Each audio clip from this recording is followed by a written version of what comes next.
Okay, this is stupid. So I have my chat somewhat back in.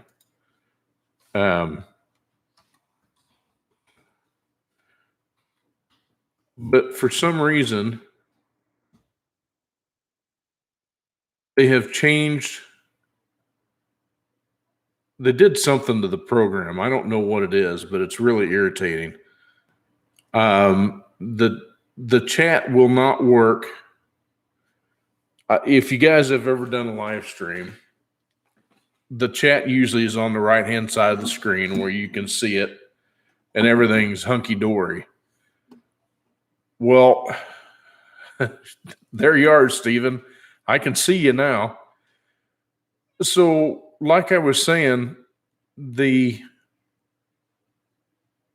thing, it only works. You have to click on pop-up chat, and then it shows your chat, your people that are in here and the chat session and so on and so forth. Stupidest thing I ever did. Why in the hell did they just leave it alone? You could have just done it the way it was. You know, it was working fine before, but oh no, I got to change something. Kind of makes you think like when you're working on a car, you know, something worked good for so long, then you change it and it breaks. Irritating.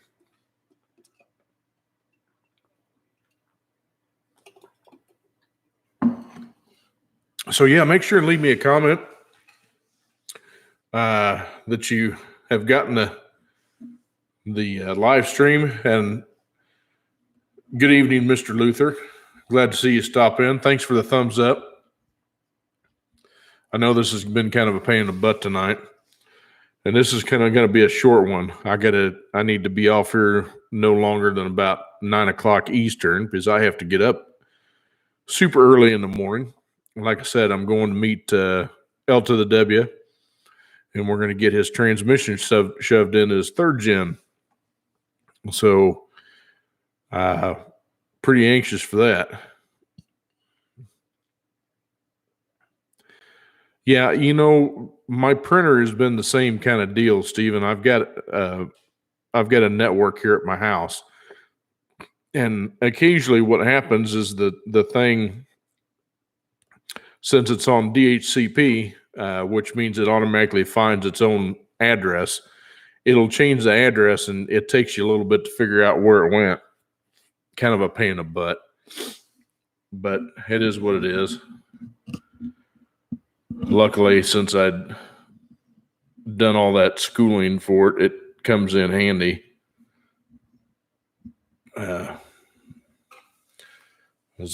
Y'all may not know that I went to school for network administration also. What's up?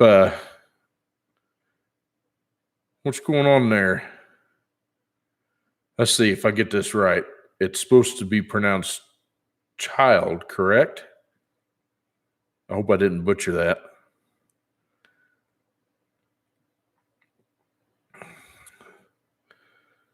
And I am doing well, very well. We had a great night. Wife and I tried a new place to eat tonight, and it was really good. It was really good. Oh, thank God I didn't butcher it. But yeah, doing well. Had a great dinner. She had a prime rib that looked fantastic. And of course, I'm a steak person. I like porterhouse. So I got me a porterhouse and had broccoli and mashed potatoes. Man, it was good. No, Stephen, we don't. Further down south, you'll get a lot of gators, but around where we're at, no. We're not in an area that is typical to get them. I'm sure there could one pop up here and there, but no, we're not there. Now, gator meat's really good.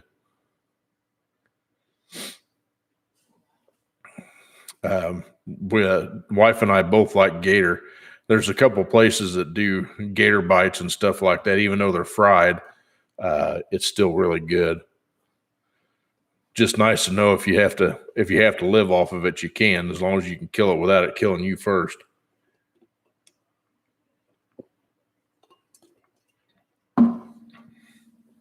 But anyway, so what's been going on with everybody this week? All three of us that are on here. Me, it's been a week from hell. I got my Cadillac drivetrain out. I'm at work and on an ATS.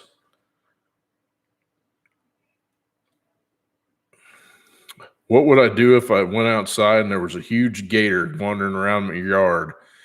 Well, I'd grab Mr. Mossberg and go out and fill it full of lead. And then cut the head off and eat the meat. Sell the skin or hide for some boots or something.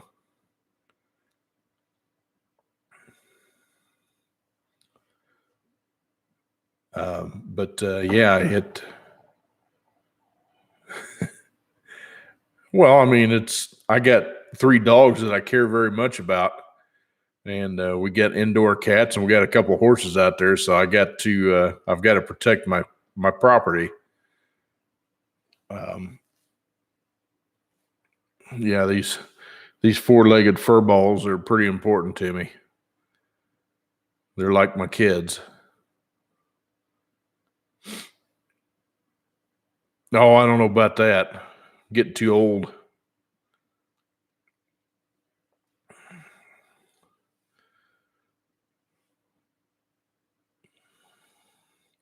Really wish I could get more motivated to get back in shape.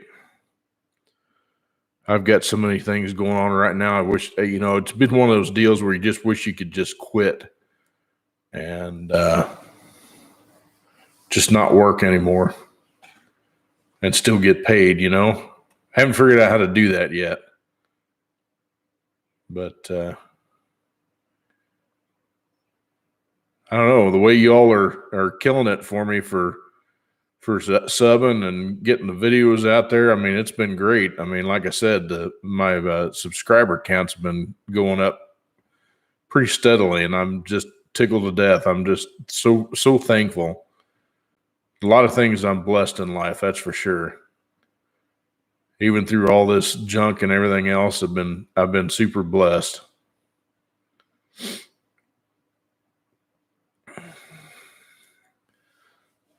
So hopefully they'll keep coming my way.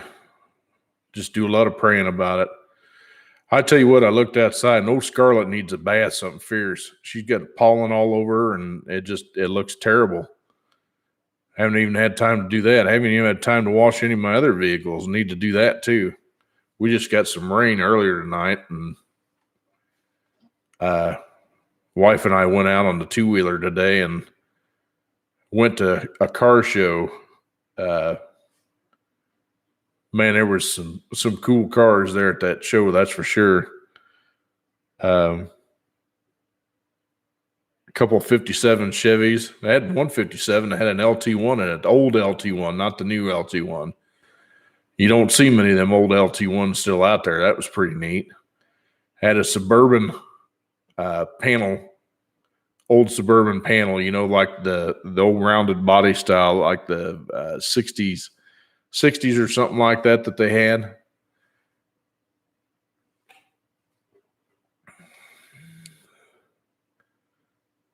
Oh, yeah, we've had the pollen down here probably for about a month now, and just the oak pollen down here has just been stupid.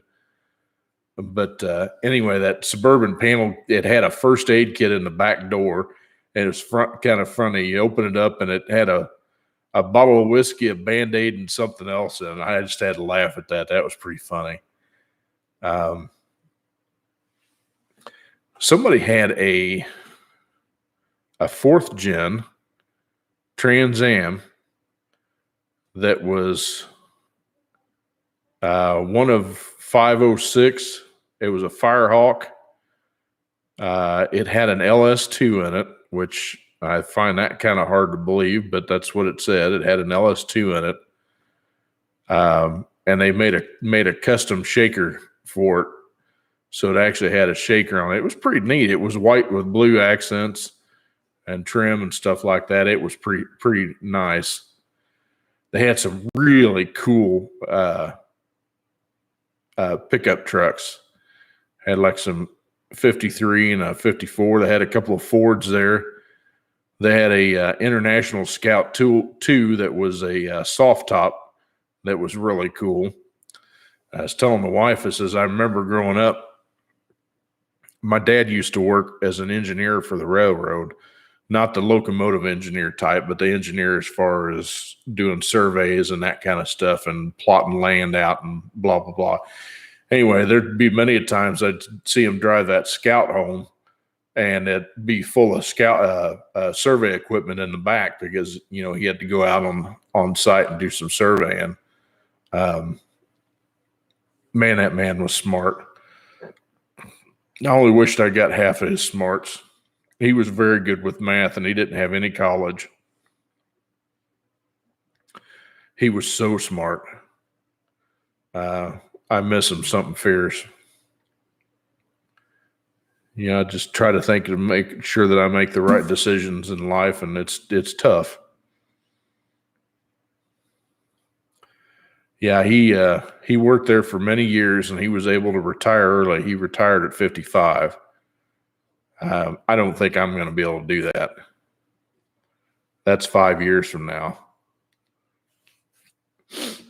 I mean, I'd like to be able to, but I don't think it's going to happen.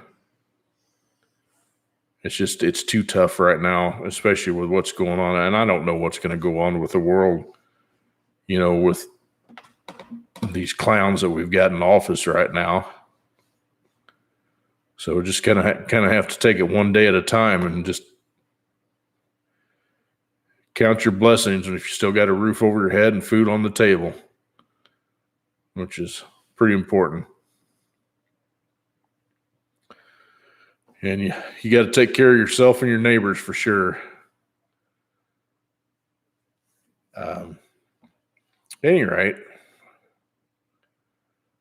on some cheery stuff. Let's see. Cheery stuff. Well, like I said, I don't know if anybody caught on earlier. I won't have a video tomorrow because, like I said, I'm going to be up north with L to the W getting his done. Got a video done for another 4L60 teardown that I got. I have never, you know, that's what's cool about these because, you know, you think you've seen it all and then something pops in weird like this one. You guys will have to make sure and see the video. I've got it recorded. I just haven't got it edited yet. And Foxy, what are you doing? What are you doing? What are you doing?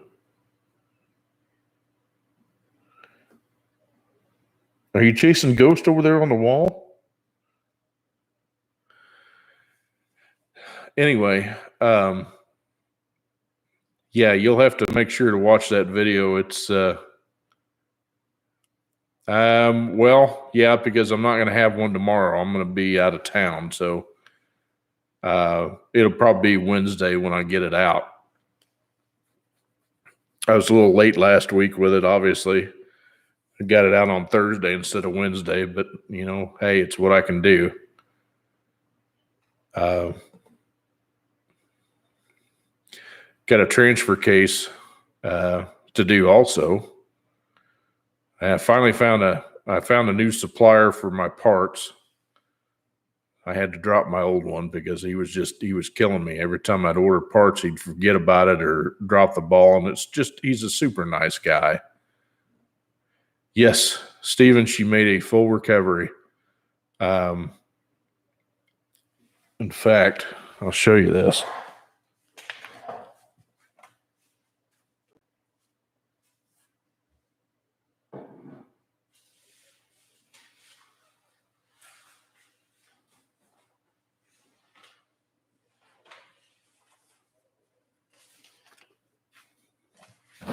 Yeah.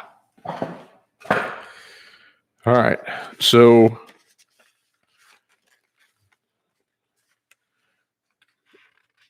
this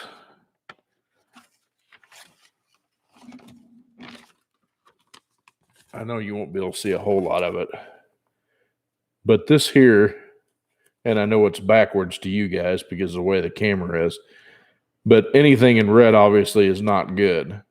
And one of the worst ones was on this second page, the one with the arrow down there at the bottom. That dude was off the chart, and that's I guess a protein count in their blood work. All right, so that was the first test. A week later, we took her back. Was it a week? Yeah, it was a week. And this is the first page then. Her numbers had come way down, and that was feeding her chicken and rice about every 3 hours. Would feed her a couple of cups of food, and then she was good. And so then just the last week that we had it, there it is now. Everything's back to normal. And that's just from feeding her the chicken and rice and about every 3 hours, making sure she stays away from the horse grain. But all of her blood work came back to normal. Her pancreas is back to normal. And so now the doctor's got her on chicken rice, green beans, and sweet potato, which is apparently all that they can eat all that stuff. She's not fond of the green beans, but she's made a total turnaround. We're just so blessed that she's still here, and it gave us some closure on our other dog that we had, because we had another dog that she was something else. Oh my God, dude, this dog had so much character. She was a trip, and at any rate, we lost her, and we couldn't figure out why we lost her. And the vet that we were going to at the time said, "Oh my God, speaking of dogs, holy crap, somebody just bombed me. Oh my Lord. That's got to be my daughter behind me. Just floated one. Holy crap." Literally. But anyway, we didn't know. Jesus. Bailey, you stink. Yeah, something like that. But we'd never found out how we lost Mocha. We just know that she had kidney failure, and the doctor couldn't tell us why. And it seems like the doctor didn't know how to fix it either. And by then, I think it was too late. But we narrowed it down. Like I said, the last time we talked to the vet, I was like, when this all happened with Sugar, we was like, "Hey, is it a possibility that them eating the droppings of the horse feed would cause that?" And she goes, "Oh yeah." And it just clicked. And it was like right there. It says, that's the reason why we lost Mocha. It's because she was eating the horse grain, and their organs can't take it. It's just way too rich for them. So that gave us some closure with her, and I had to put some temporary fencing up around the breezeway that goes in front of the horse stalls to keep them from eating the grain in there. Of course, they're mad now because they can't eat the leftovers, but, hey, that's all right. They don't need it anyway. So eventually I'll build more permanent structure, but I've got too many other things going on right now. So, at any rate, like I said, I finally found a new transmission supplier, and so I got parts coming for the 4L80E that I got sitting here, and I got that transfer case I got to get tore down. I'll probably make a video on that too as well, even though I did one by this same guy. I did a transfer case. Well, there's no, Stephen, there's no fence there now. I'm going to have to build a gate style setup to keep them out of there, because there never was a gate going through the stall area. It's just kind of a breezeway where you get the barn sits here, and then the stall's here, and then you got this path that goes in between them. I just call it a breezeway, but it's covered. And so they had easy access to that. But so yeah, when I get some more time, I'll build a fence, an actual legitimate fence. But yeah, I thought about doing it. I've got some other repairs to do around here too that I thought I'd film. I got some electrical stuff I need to do out in the shop, because I'm going to have to redo the electrical in there anyway. And I had one of those. I had one of those screw-in, just a bulb, just a regular screw-in bulb socket up in the ceiling. And somebody put an attachment in there for, and one of the outlet on either side, so you could use an outlet and the light bulb and so on and so forth all at the same time. Well, anyway, I was working on it the other day, and that thing started hissing and sizzling and sounded like somebody was cooking an egg up in there. And it started stinking up the whole shop. I'm like, holy crap, I got to do something with that. So I ended up taking it down, and for temporary purposes, I just wired in an outlet. But it's in a light box. So I'm going to have to take that light box down and put a regular receptacle, because like I said, I bought some of those Barinas or something like that. Yeah, it stunk. I mean, I can tell you that, Stephen, it stunk bad. But I'm going to have to take that light box off and put just a regular outlet box up there and wire it in right. But like I said, I'm going to have to redo the electrical anyway, because one of these times here before too long, I'm going to have to do something with the roof in this thing. It's just an A-frame. It's just an A-frame roof, just a general A-frame roof. And it's got the trusses that go across their span of it. It's about it's like a 24 by 24 building. And what's happened is over time, it's actually started to bow in the center where these trusses are put together, because they didn't use those like the square metal anchor plates that they use on all those new trusses.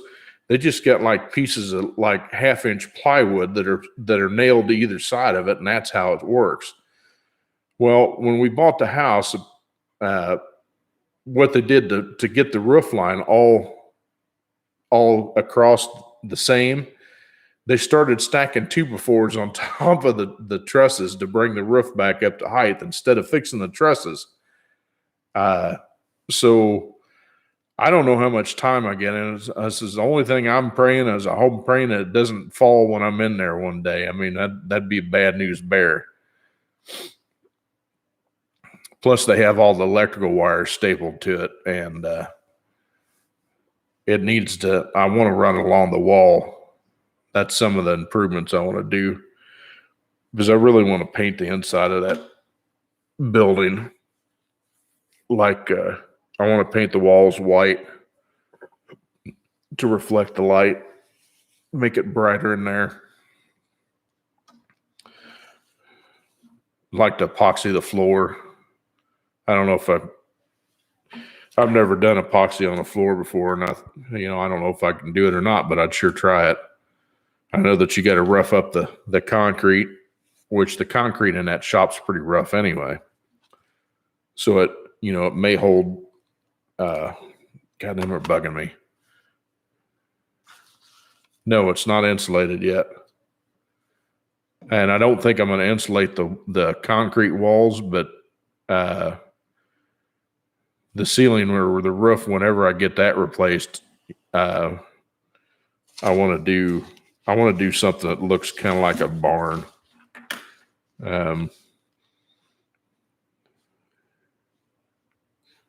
Man, somebody is bombing me bad. Whew. Good Lord.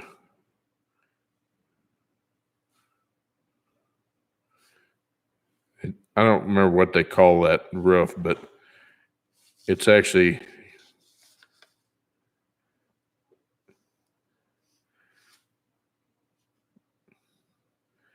and I'm not a real good drawer, but it basically looks like the barn there.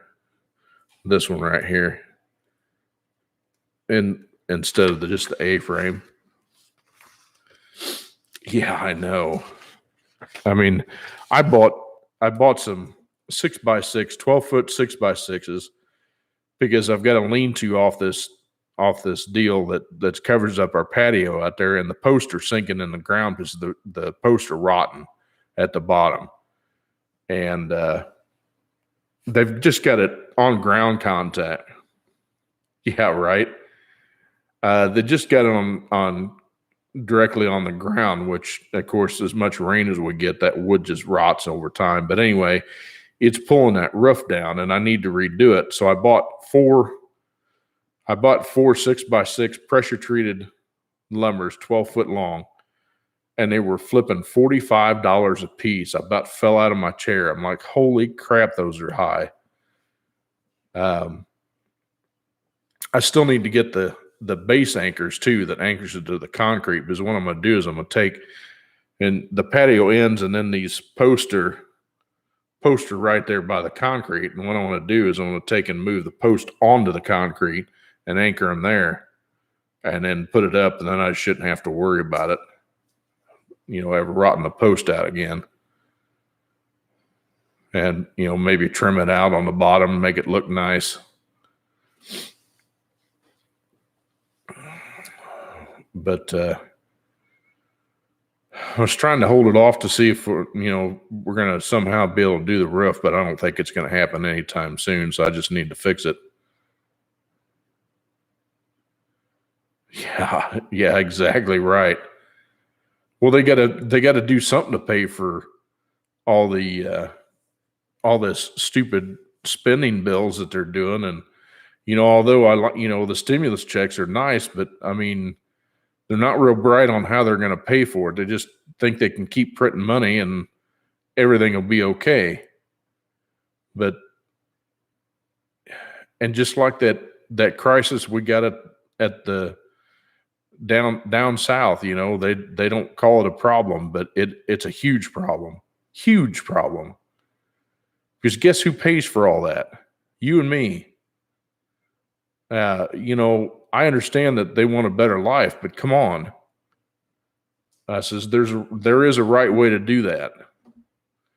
And and now it's becoming overwhelming. They're overwhelmed with it, and they don't know what to do with it. I mean, it's just like the blind leading the blind.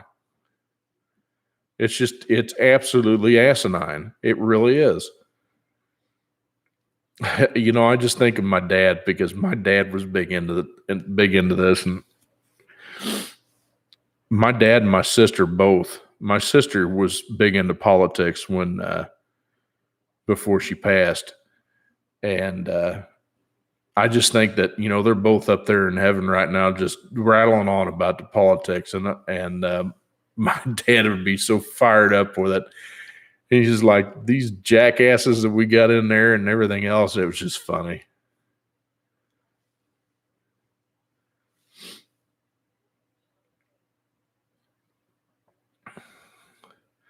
Yeah, and why are they're making stimulus checks to dead people. They're making stimulus checks to prisoners. How is that? How is an economic stimulus? First of all, tell me this makes sense. If they're doing economic stimulus checks to prisoners, who's paying for them prisoners in there anyway? We are. So they're getting a double whammy. We're paying for their are 3 hots in a cot and also getting stimulus check. Well, why in the hell haven't you gotten a stimulus check, Bill?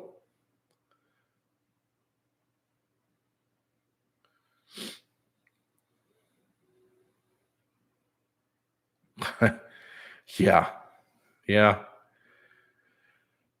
Yep. I'm not going to mention names. Yeah, I finally got the live stream to work halfway. No. Say it isn't so.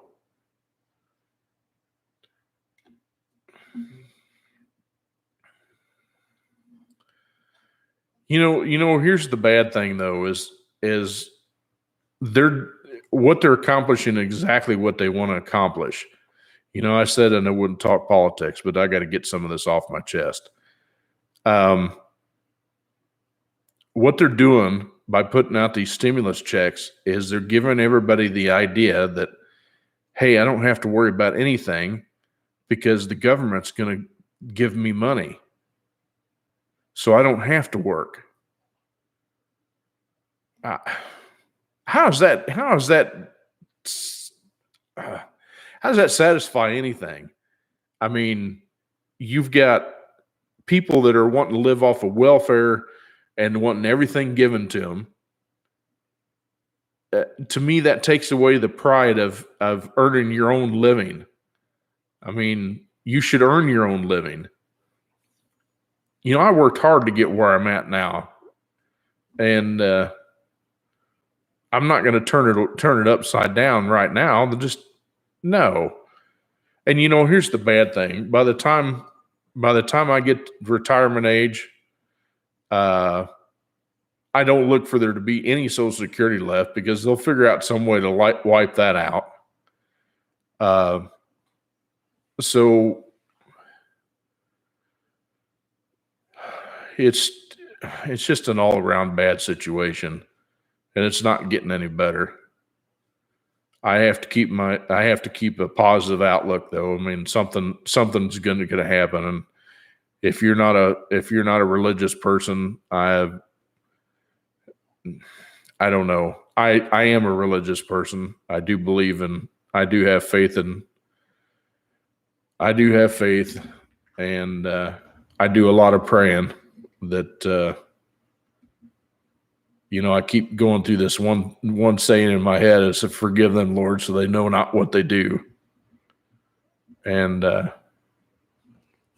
just have a feeling that's going to come back and bite them in the butt. I really do.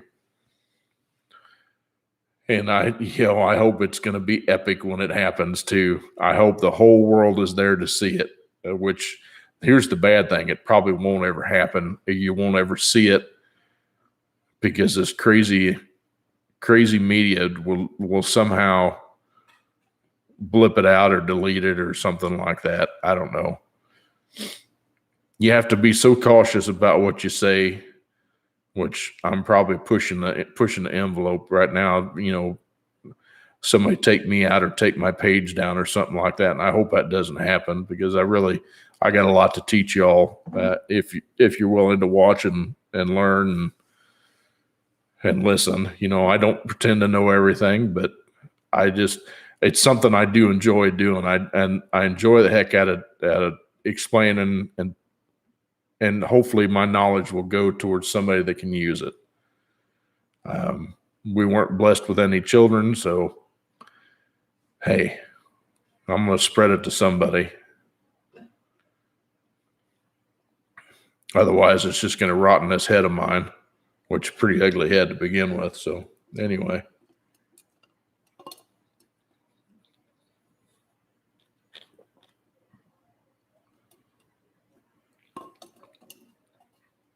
I just been rattling on nonetheless. Anyway, whoever's on and hasn't done the deal, try to hit that thumbs up for me if you would, please. I would greatly appreciate it. It does help YouTube pick up my videos and spread things around, and it helps me grow. Thank you for whoever hit the thumbs up right there. Yeah.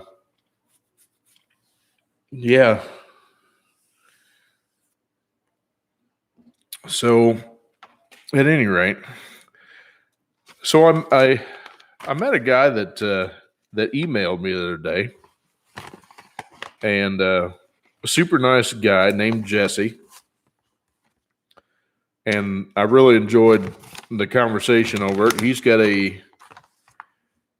an old pickup that he was building, and he decided to build a 4L85E for this thing. Which, if you don't know about the 4L85Es, they have usually straight cut planetaries in them. They're kind of noisy on the lower gears, but they're built hell for stout. That 4L series transmission was made to be a workhorse. They used them in big motorhomes, pulling lots of weight all the time. All the components in it are heavy duty, which, you know, there's a lot of cast iron and steel pieces in a 4L80. You don't find much aluminum. They're made to take use and abuse. They really are. More so than I think that the 6L80 is. But anyway, we got to talking about checking your pin length on your low reverse servo. And he was asking me some questions of how to get it set up. And it was great to have a conversation with him. And he's doing well with it. And I was tickled to be able to help him.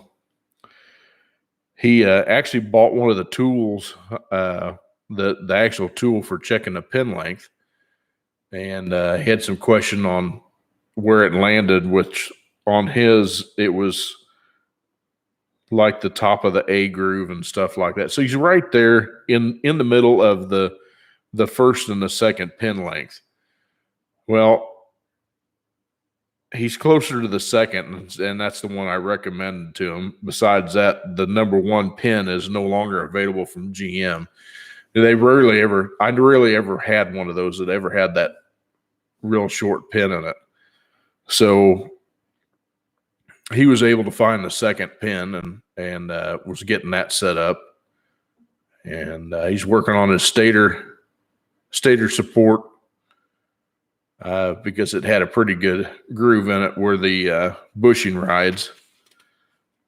And so he asked me if whether or not I'd run it or not. I says, well, the rule of thumb on bushing, on shafts that have a bushing on it, if it's got a groove in it that's deep enough that you can feel with your thumbnail or fingernail, whichever you choose to use, if it's deep enough you can feel it with that, then you need to replace it.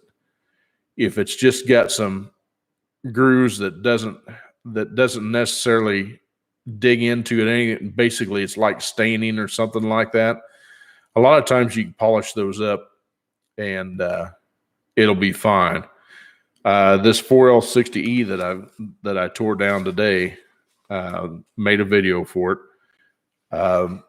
The reaction shaft carrier, which is the one that actually sits down in the sun gear below the sun shell.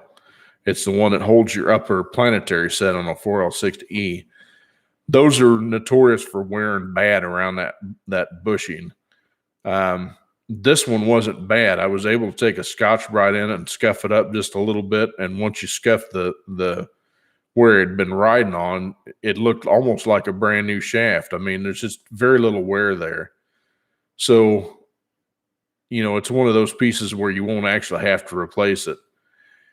It seems like these transmissions I've been getting lately have been ones that people have been into and done some weird stuff. You'll really want to watch this video. I mean, it's pretty wild. And I know I had a video here on that 700 that I did. I spent a lot of time on the pump. That was a long video, and believe me, it was a pain in the butt to edit it too. But excuse me, I spent a lot of time on the pump and the valve body. It's because those are the two most important items in any of the transmissions: is your pump and your valve body. You could screw a lot of stuff up on all your gear train, but if the pump and the valve body is not right, it's not going to work. It's just that's simple as that. And 700s are kind of picky because they rely on all hydraulics to operate them. Well, other than the TCC, the torque converter clutch, but so you get a pump that's not right, or a valve body that's not right, or leaks, or has got sucking vacuum or something like that. You're going to run into shifting issues, weird shifts, sloppy shifts, just like LTWs on when I checked the valve body on it. It had a leaking pressure control valve that's behind the actuator for the TV throttle valve. And so long story short, on his, like I showed you in the video, it was more economical for me to replace the valve body than it was to buy the reamer and buy the valve to fix the valve body that he had. Because anytime you buy a reamer, they're really expensive because it's a machine tool. It has flutes on it and everything else, and it takes, they have to be designed in a probably by a CAD designer or something like that. Oh, strange colors. So yeah, I mean, the valve wasn't expensive. It was like $45 for an oversized valve, but the reamer to fix it was $320. And I was able to find a whole reman Sonic's valve body off of, would you believe, Rock Auto for $75. And that's the exchange price. They got a $50 core on them. So, that was like a win-win there. But something you want to pay attention to, if you get a reman valve body from Sonic's, it is a stock reman valve body. In other words, it has none of their upgraded parts in it. It has stock replacement parts in the valve body. So when I get L to the W's, I check the TV valve, which is obviously different. So I changed that. And I'd also changed the accumulator valve and spring assembly because it's also different. So there's a lot of things that got changed on his transmission. I'm anxious to see how it works.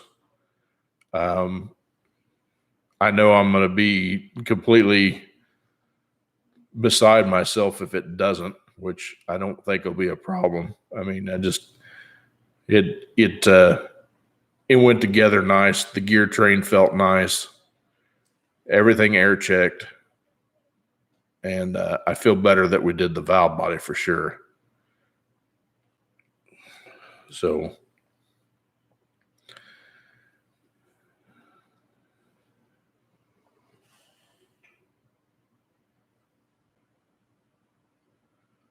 '87 Camaro SC. What's an SC? Come with a 700 R4. Sport coupe. Never mind. Yes, it should have.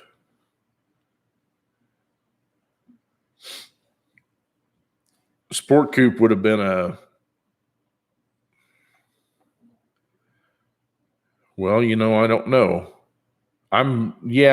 It would have had a 700 in it. It would have been a different 700. It's just a lighter version of it because a sport coupe, if I'm not mistaken, was a 2.8 liter V6. But yeah, it should have had a 700 in it. The easy way to do is just look at the pan. The pan will be square on a 700 R4. If it was like a 350C or a 250C transmission, the pan will be square with a corner cut off. So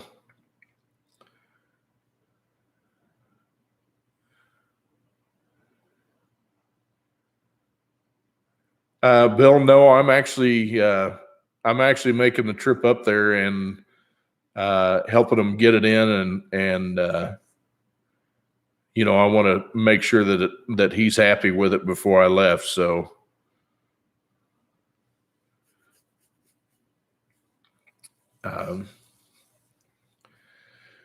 yeah, so I'm actually going up there. And like I said, it came in later in the video, or the stream, but yeah, the wife and I are heading out of here dark 30 in the morning and heading up there, and we're going to get it in there together.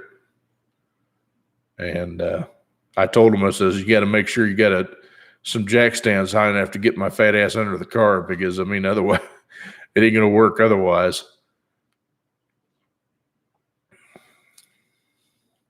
Been a long time since I laid on my back putting a transmission in, but if it's on a garage floor, you can slide around pretty easy. It's not too bad. And it's really not bad if you got a, clean transmission, put in. You don't have to worry about getting so dirty. Plus, you don't get transmission fluid in your hair and places you don't want it. G73, having lazy shift fluid looks fine, 2.8 V6. Not surprising on a 2.8 liter.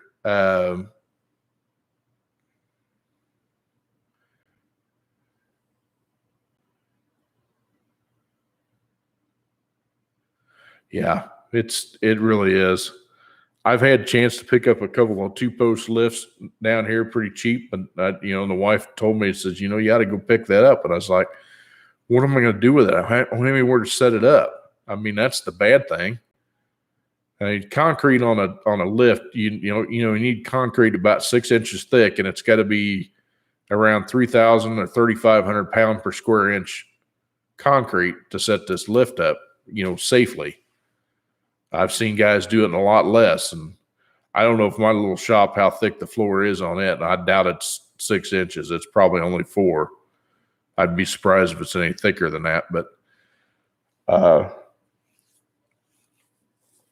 anyway, back to the lazy shift. Fluid looks fine. A lot of times you can do valve body mods on that. If you've got all the rest of your gears and everything else, then you can change.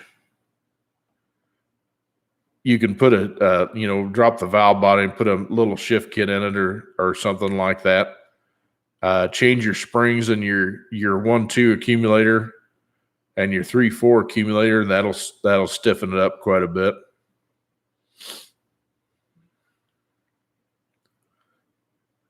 Yeah. My shop may be only about 3.5 inches. I don't know. I haven't taken a concrete drill and actually decided to do that, because I don't even know that I could get one in there. I'd really love to have one in that little shop, even if it's a half height and it's got the chain underneath of it. It's kind of a pain when you got one that's got the chain that runs parallel on the floor, or through the floor, or on the floor, or whatever you want to say it. Because it doesn't give you a clear span to roll things through. And so, regular 2-post with the cable over the top is the best bet, but you need about 12.5 feet of height to do a 2-post lift. And right now, there's no way I could do it in that little shop that I got. Not with the way the ceiling is. That was the other reason if I wanted a different style roof, is maybe I could get it up tall enough. I'd just like to have the ceiling height anyway. But it's kind of funny. Chicago's Finest Moment, which I think he was the one that was responsible for putting me in touch with L to the W.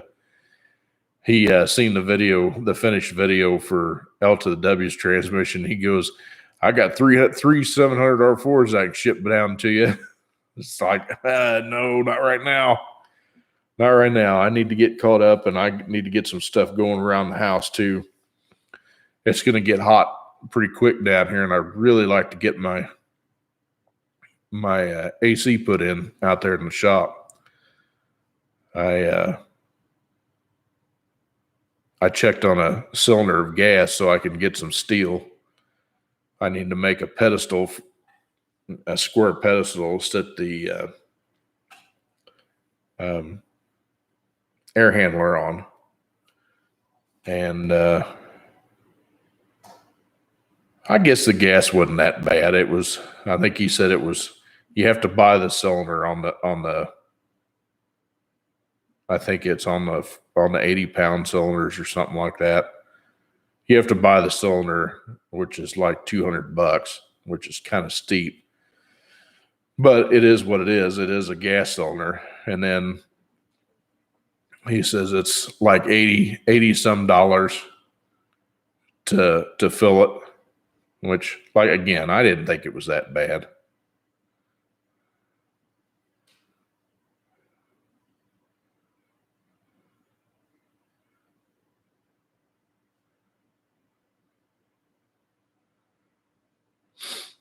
G73 on yours, with the 2.8 V6, it's already going to have a pretty decent stall in it, because it has to have a stall to be able to get the car to move, because that's a lot of car for a 2.8 liter.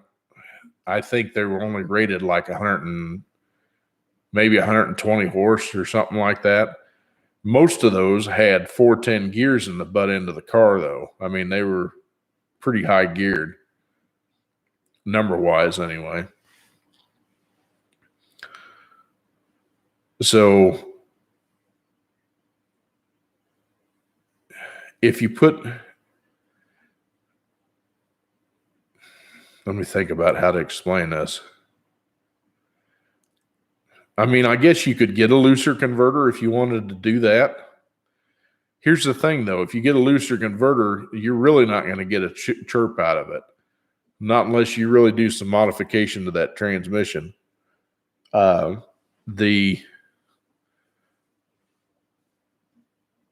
stall converter will absorb a stout shift in a transmission. So like L to the W's, he's got I think it was a 2600 stall converter that he bought for it to help it get off the line because of the cam that he's got. So having a stout shift in that car is not going to be the same as if he had a stock converter in a stock configuration, because the tighter the converter is, the more of the shift you're going to feel in a transmission, if that makes sense. In other words, the stall is kind of going to absorb that stout shift. So here's a prime example. I've got that Ford Escape. It's a 2002. But on a lot of these smaller transmissions, the torque converter is like this. I mean, it's little bitty and it's not very thick. So you have to spin that engine faster to get it to to move the power into the transmission. So any kind of change like that, when you do it, is going to get absorbed in that speed, because you're slowing it down and so on and so forth, and you're putting more load on it. And if you've ever seen the inside of a torque converter, there's two fans in there. Basically, they look like fans, and they work against their stuff, each other. So if you took two just regular fans and faced them at each other, you would get the same effect as the way a torque converter works. You got your one fan that's blowing on it, and you get your other fan, and the faster you turn that fan, the faster you turn your fan that's producing the airflow, the faster it's going to rotate this other blade. And that's basically how a torque converter works. It's a fluid coupler in between the engine and the transmission. That's what it is. And when you add a lockup torque converter, you're putting a clutch on this fan here, where this is your engine, but this is your transmission. When you add a clutch to that, it locks those two together so that there's no fluid slippage there. Now, that being said, on the later Model 1s, they use what they call a pulse width modulated clutch. I know this is getting too deep into it because, I mean, third gens don't use that. It was way before their technology time. But anyway, when you get a pulse width modulated, what it does is it allows, as this engine's sitting there turning, it allows this to have a minimal amount of slip in between the engine and the transmission. And what that does is it absorbs things like torque vibrations and stuff like that. So it makes the feel of the vehicle much better, supposedly.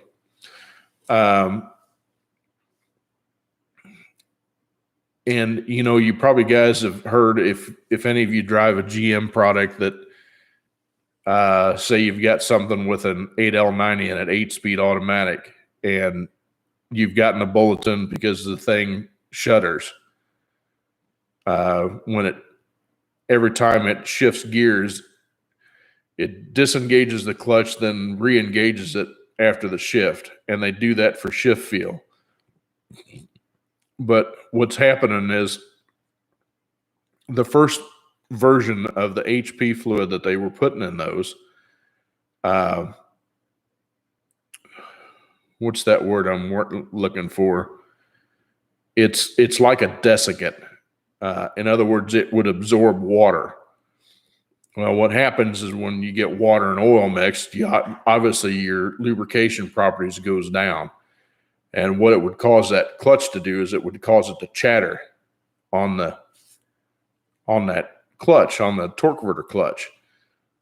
So what they did is they changed the formulation of the HP fluid, which now if you play with that stuff, it's crazy because it is so slick that if you get it in water or something like that, it's wild. It repels the water by long ways, and it doesn't absorb it. It repels it. So it doesn't mix with the water, period. And that's supposedly fixed the problem with the shuttering. And for the most part, it works. I have had one or two that have been so bad that I actually had to put a torque converter in it. Now on the 6 speeds, the 6L, in fact, this ATS that I just had the drivetrain out of, that's the only way you can put the torque converter in it. I had to put the converter in that because of shudder. But on the 6 speeds, normally you don't flush them and it gets better. You just replace the torque converter and change the filter, change all the fluid in there, and down the road you go. Because they don't have the same fluid. They use Dex 6. They seem to be having all this problem with these torque converters once they change the fluid formulation. In fact, with L to the W's, I specifically wanted Dextron 3 just because that's what they were originally designed with. I know Dex 6 is backwards compatible, but I'm telling you. Are you sure? What? What? What?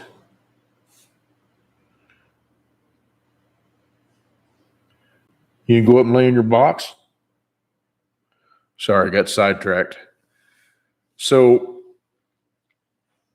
anyway, Dex 3 seems to have better lubrication properties to me than a lot of the newer stuff.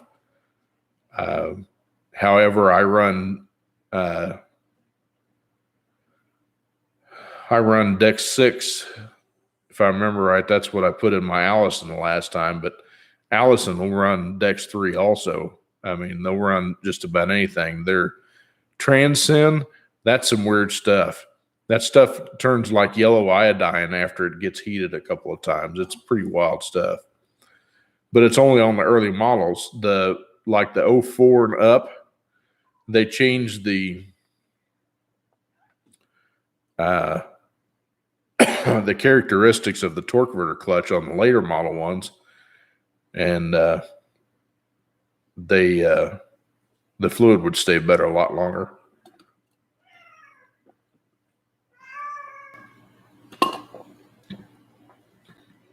Man, somebody took a thumbs up away. I guess I'm that boring. That sucks. Anyway, hey, I got another one that asked me. He says that there's like nobody that does an Allison build. And there's a good reason for that. The Allisons don't seem to fail. I've only replaced or only had to repair 2 of them in the time since they came out. And they started putting them in 2002 or 2001 and up. The Allisons just don't fail. I had to repair mine in my 02 when I first got it, because they had an update for converter drain overnight, and so I did that upgrade. And I went ahead and replaced it with the later model pump so it was quieter. And the only other one I had one that had a needle bearing that failed in between the planetaries. And it took out the planetary set, the sun gear, and the ring gear. Sounded like somebody threw gravel in a dryer tub and turned it on. Oh, you're more than welcome. I'm glad. I hope you understood it.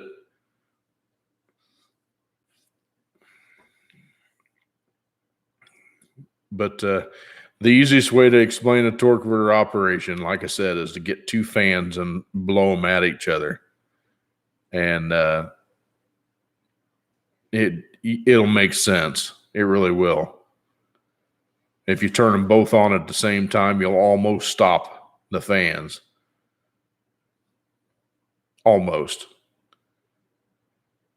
Eventually, one's going to overpower the other. But good Lord, one of my dogs has got a garbage ass tonight. She's about to make me pass out.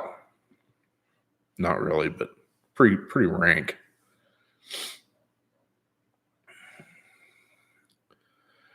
Anyhow, I've rattled on about just about anything tonight. Y'all got any questions for me, or are we all good? Like I said, I do this for you all. I know it's not the most entertaining thing to do, but I just figured it was a good way to do Q&A and that kind of stuff. I'd hope to one of these days get more than 10 people to come in at one time. That'd be kind of cool. But I'm just an average Joe, just living life, and just like you guys out there, just trying to make a living. Taking what they're giving because I'm working for a living.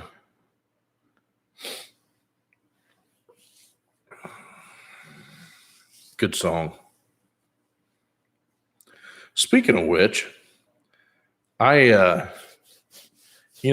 got a couple of 38 special albums.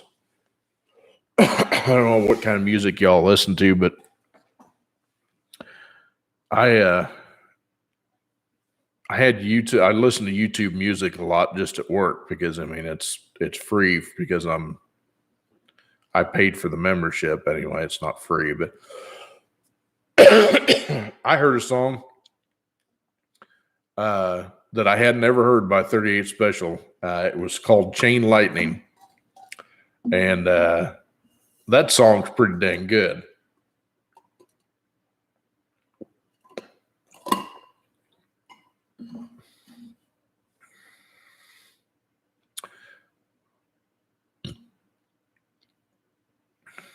Now, don't get me wrong, Bill. I like country too. I've listened to quite a bit of country. I don't like a lot of the newer singers out there, but of course, my favorite one and the best concert I ever went to was Garth Brooks. Seen him when they come to Kansas City, and he did 7 or 8 shows in Kansas City. And we made it to one. We made it to the 3rd show, and it was the first one that his wife come out.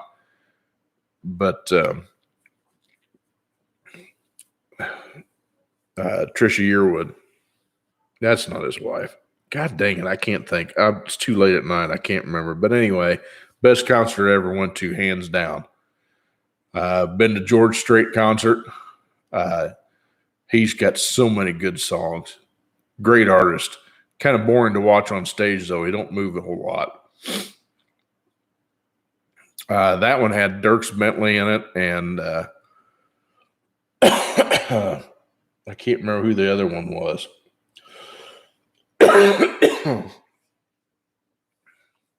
I know it wasn't Miranda Lambert, but anyway, Bill, to answer your question, on a 1-2 accumulator, does it shift firmer with a stronger spring? And the answer to that is yes, it does. The stronger the spring, the stouter the shift. The closer you can get that piston to the top of its travel, the better off. You can't stand Garth? Wow. Yeah, George Strait's a good guy. Good guy to listen to. I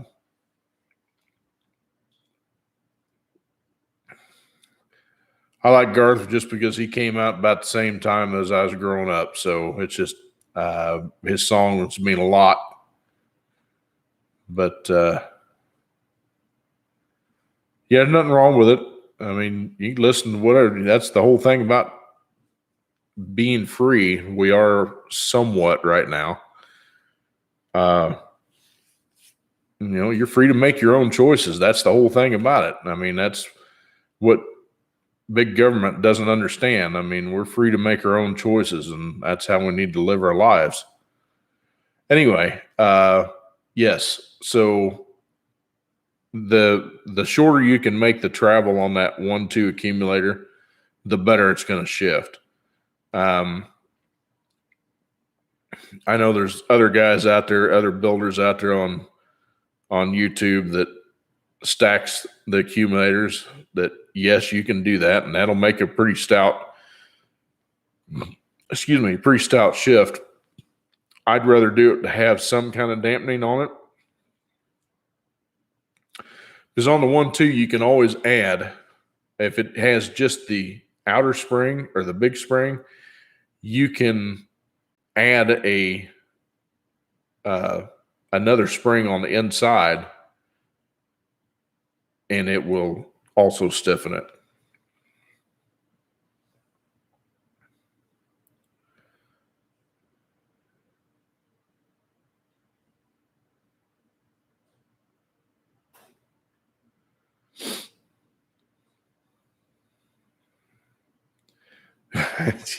Yeah, that is kind of BS.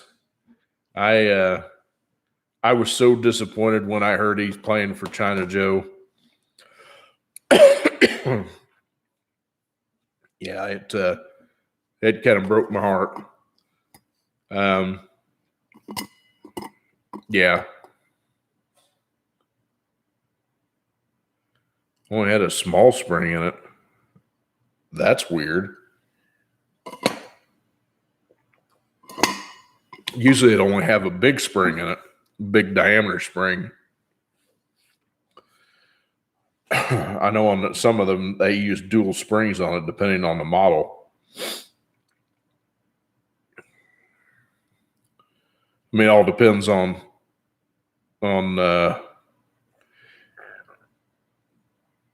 what it's in. I mean, if it's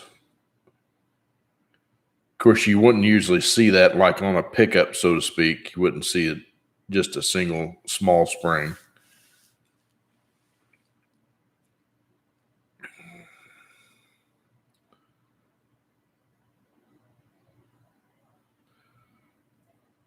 Yeah, I'm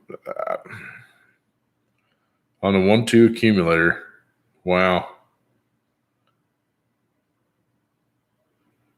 That's really strange. I've never usually seen just a small spring on it.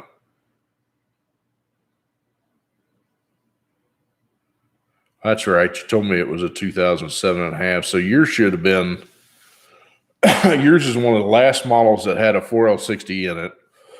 Because that was about the same year they started coming out with the 6L80.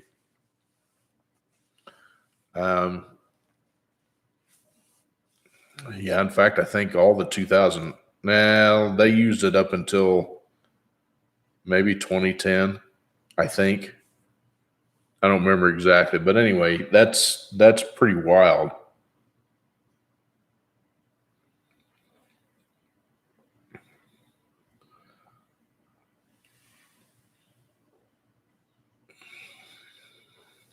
I could see him just putting one spring in on a pickup, though, because, I mean, you're not after a race car shift in it.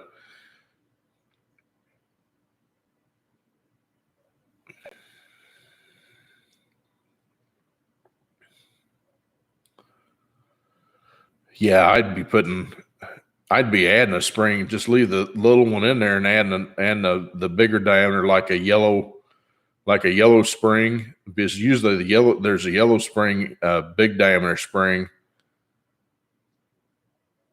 not big diameter on the winding, but big diameter in diameter of the whole spring. They usually have a yellow one in the goodness in the 3-4, but you can put a yellow one in the 1-2 also. They make a pink one and a yellow one. I had a chart on that. There was a whole bunch of different ones. Let's see here.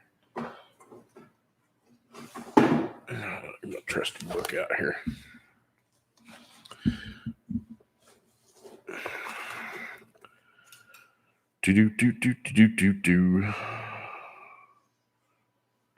Yeah, soft 1-2 upshift, new accumulator valve spring.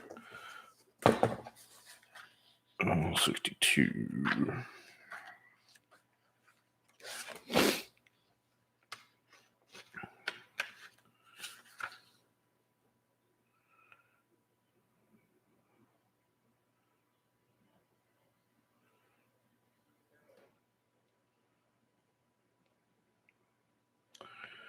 Of course, being that late in it, well, let's see. Yours is 2007.5, so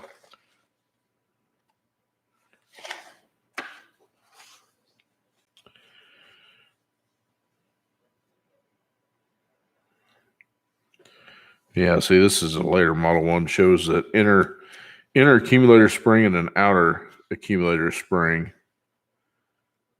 And looking to see if I can find out where the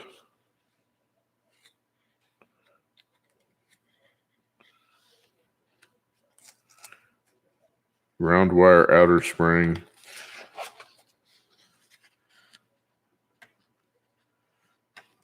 I don't know if I can find that chart in this book or not.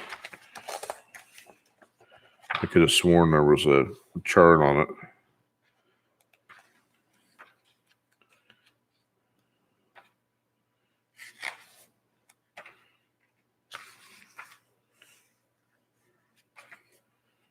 That reminds me, one of the guys at work wants me to get he said the only way I can get the valve body gaskets are part of the whole rebuild kit. Says I don't buy any. I got a ton of them.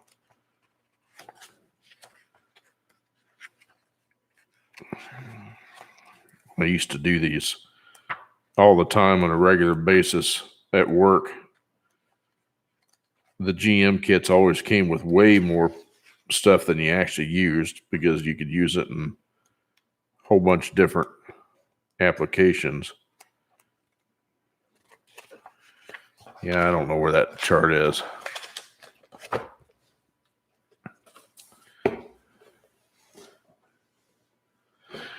Yes, Ice 27. Yes, yes, yes. I am taking the camera with me,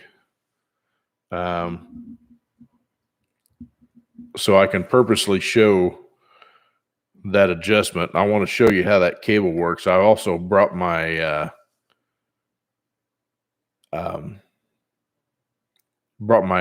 oil pressure gauge with me, because I want to be able to show you all what that TV cable does to the pressure in the transmission and how that works, and why it's so important to have it hooked up and adjusted properly.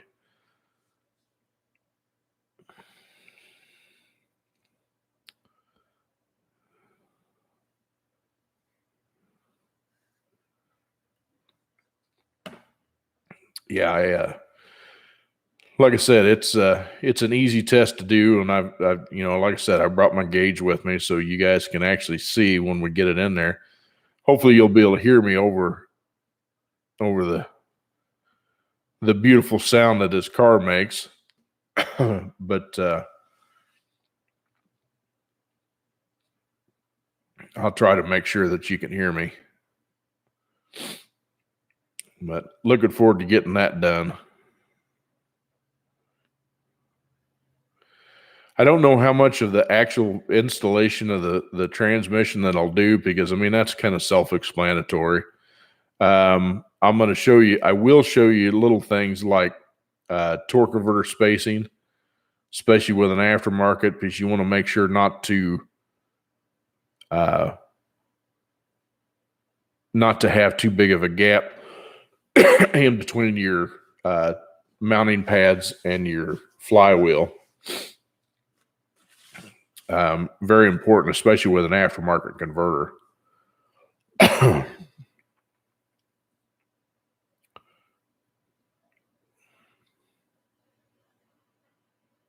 Yeah, imagine how that works.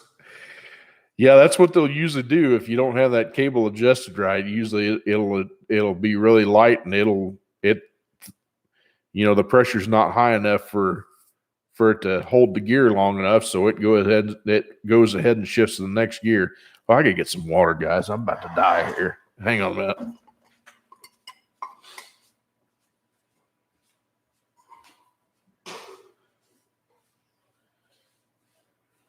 What are you doing, Zoe?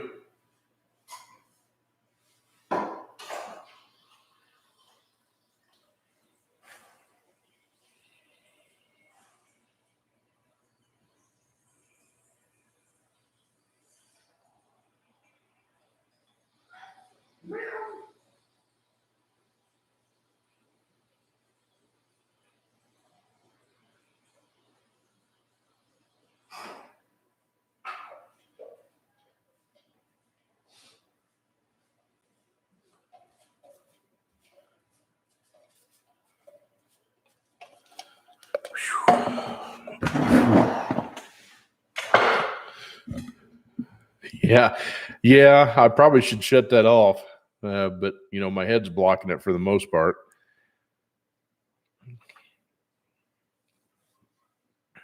I don't know that you can make out what's on there anyway. Absolutely can be the deal with a lazy shift if the cable's not adjusted properly. And bear in mind, y'all, that the cable will stretch over time too. So I mean, occasionally you'll probably need to do an adjustment on it, but usually it's not adjusted out far enough, or it's too long is usually what happens. Again, the way I usually adjust them is I don't do it at the throttle itself. I do it at the gas pedal. In other words,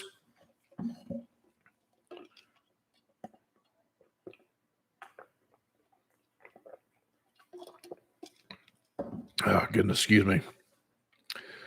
In other words, the little button on the top,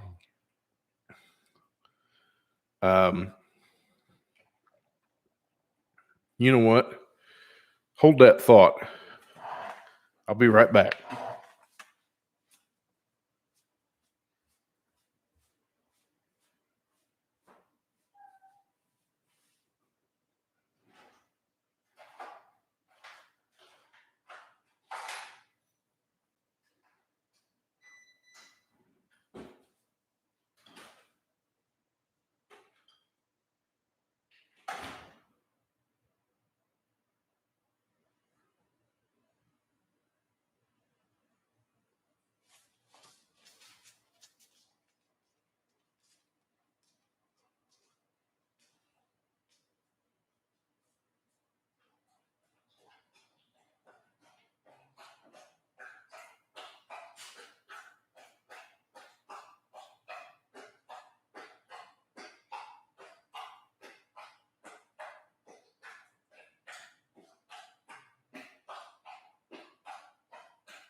All right. Back. Okay. Here we go. Here is a TV cable. This one just so happens to be off of Scarlet. All right. See that button right there on the top? If you push that dude, this one may be already all the way out. You have to give it some force. But basically, see what, when you push this thing, I got to push it from this way. This cable goes in and out, see? So the way this thing does is when the transmission is pulling on this end, because this is your,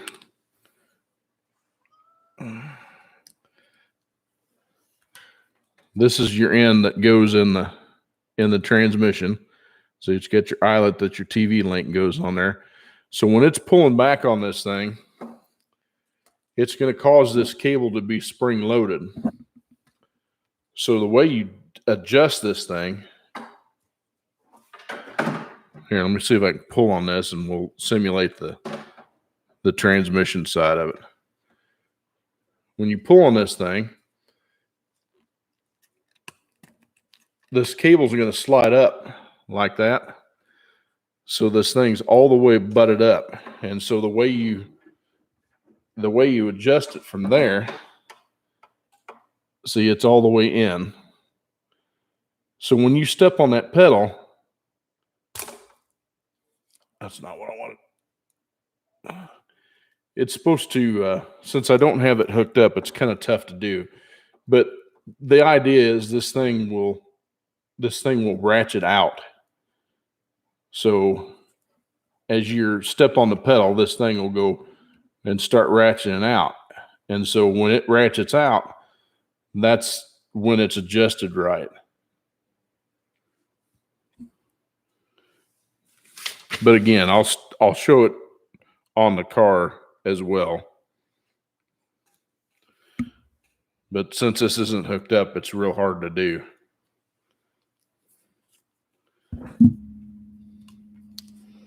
I haven't decided what I'm going to do with Scarlett 700 R4 yet. I've still got another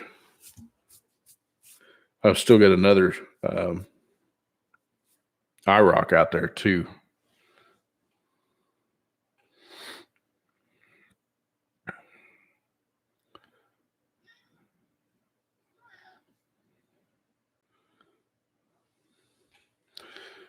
Should be wary of far as my lazy shift, shorter trans replacement than governor, etc.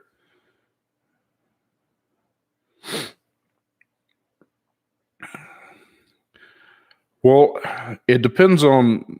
So G73, you're asking what would be wary of as far as lazy shift, shorter trans replacement. Okay, let's clarify the lazy shift. Do you mean the time that it takes to make the gear change in between gears? Or how long it takes before it shifts? In other words, it holds gears longer than you think it should.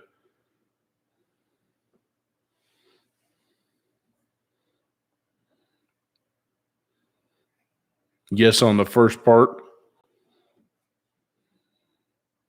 How long it takes to go in between gears, I guess, is what you're asking.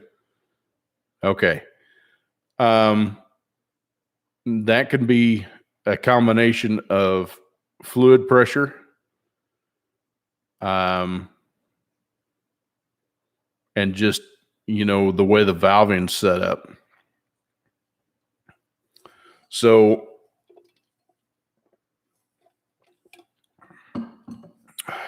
let's see, an 87.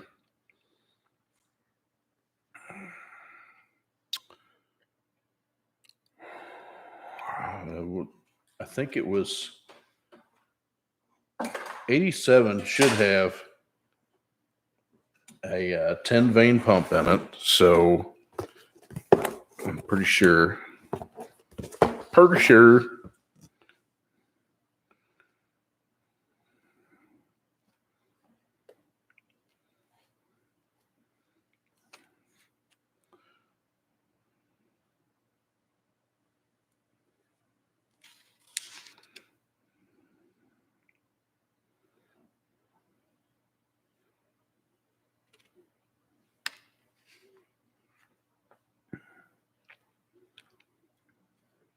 New oil pump with cover and added dam. 11.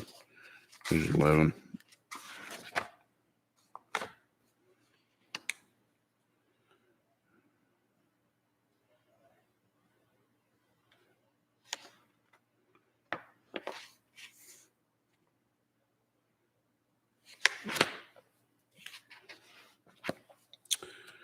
I'm thinking that the 87, yeah, I'm 99% sure.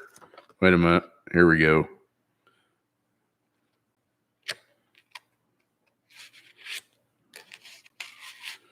Or 12, max 6. Well, let's see. That's starting at 85.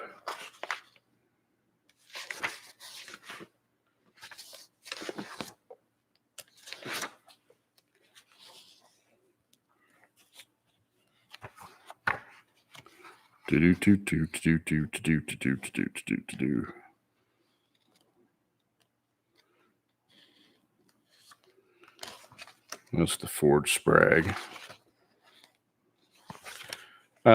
Anyway,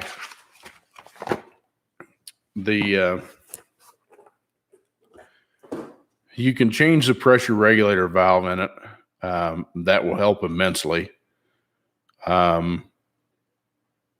Again, like I said earlier, the two most important parts of an automatic transmission is the pump and it's the valve body. So anything you can make improvements there is going to improve the whole transmission and the way it operates. So, I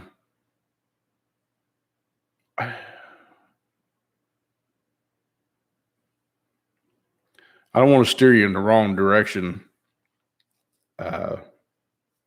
especially if it's got a a pump issue, my suggestion is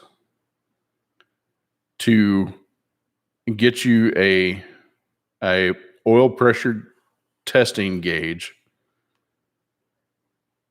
that will go from 0 to 300 psi, because the 700R4 won't reach anything past that.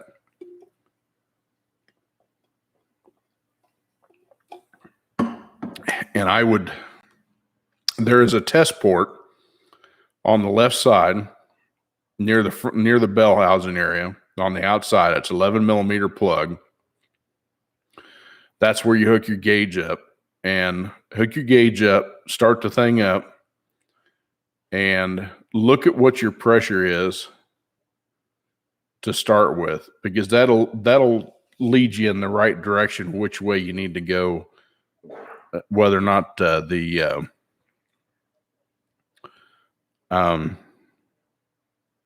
pump's capable of doing upgrades to it in its current form. So to test this thing, I use it when you test the GM ones, you test them at 1100 RPM. Excuse me, somewhere close to that. Take and unhook your cable from your, let's see, a 287. 87 could be carbureted or fuel injected, but I'm sure it's fuel injected. Take your throttle valve cable loose from there, and with it all the way in, see what your base pressure is. If your base pressure is around, I would say if it's any less than about 65 pounds, you're starting to question. I've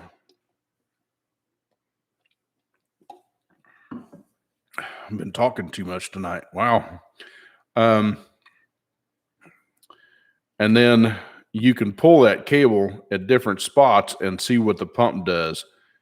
I mean, you should hear the engine kind of drop in when you put more load on it.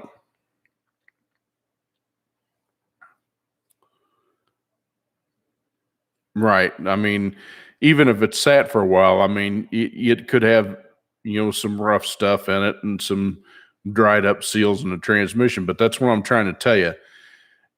If you check your pressure first, you get an idea of what your fluid pressure is, then you can go from there. But like I said, around if you get it setting at 1100 RPM, somewhere close to that, and your TV cable's just released, just sitting there, you should have about between 60 and 80 psi of pump pressure. And as you pull this thing out, you should watch the pressure rise. And I'm going to show you this on L to the W's too. His is modified though, so it may have pump pressure around 80 psi at idle, which that's okay. But when you pull that thing all the way out, that pressure ought to go to at least 240 psi, if not more. If it doesn't, then you've got some issues with a pump or your pressure regulator spring, and whatever you do to the rest is not going to help unless you correct that. So that's my thoughts on it.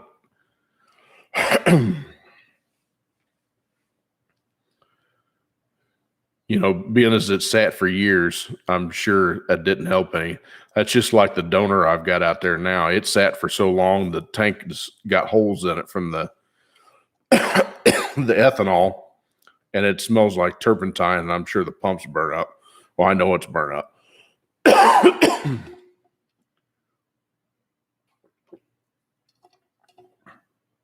That's why I had to build me a portable fuel cell to be able to see if I can get this tune port running, which that's coming back in here before too long. I'm gonna try to get back on that and see if I can't get that old tune port fired up.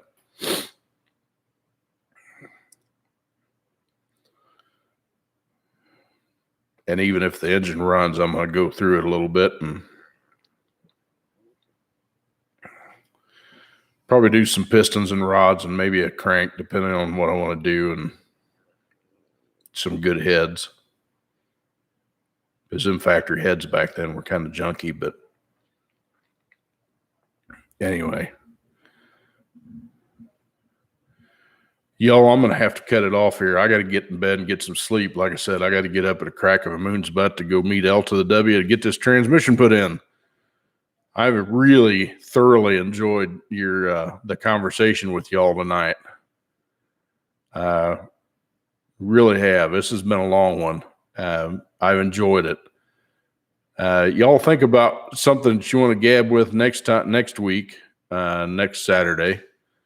Let's see, what is next Saturday? Ooh, next Saturday may not be there because we got our annual 352 shootout here in Gainesville, Florida, which is basically local racers, and we're going to try to get to the track. I got a friend of mine that's racing, Soccer Mom.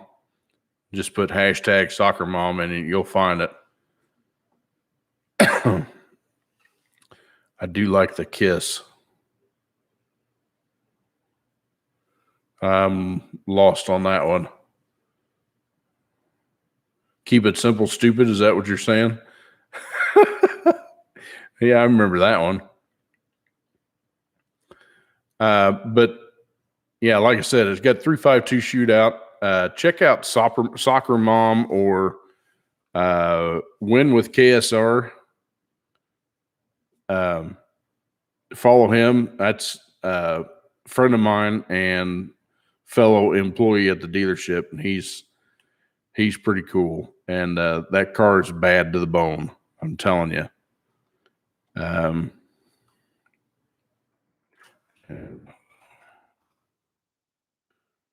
Hashtag Soccer Mom. And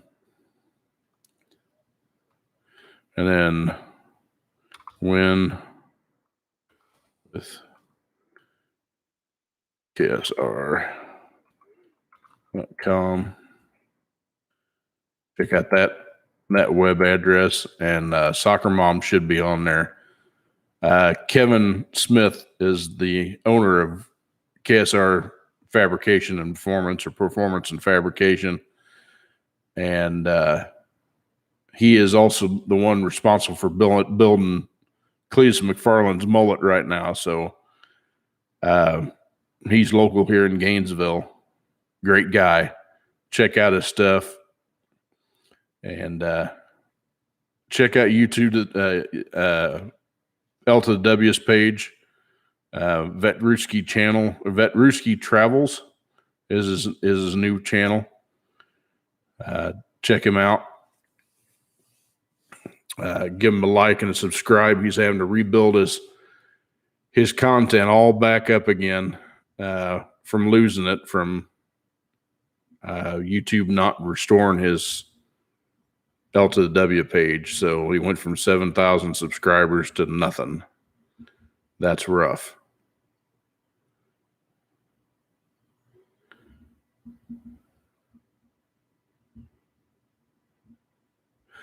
Yeah, I've actually switched suppliers, and I'm working with a place called Total Transmissions.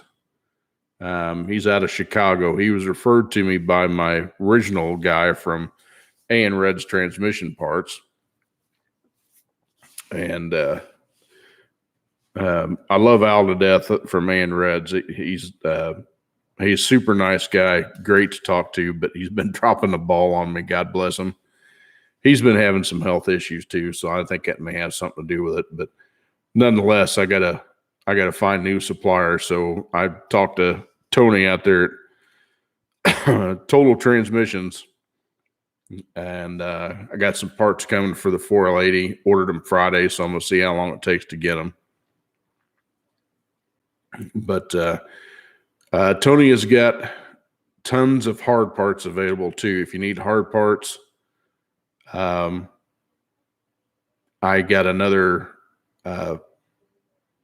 5-gear Planet set coming for my 4L60E, because I used mine and L to W's to do an upgrade. So I've got another set coming from him. So at any rate, got to get off of here, guys. I'm just gabbing away. Take care of yourself. Take care of each other. Y'all, God bless y'all. And we'll see you in the next one. And God bless America. Have a good night.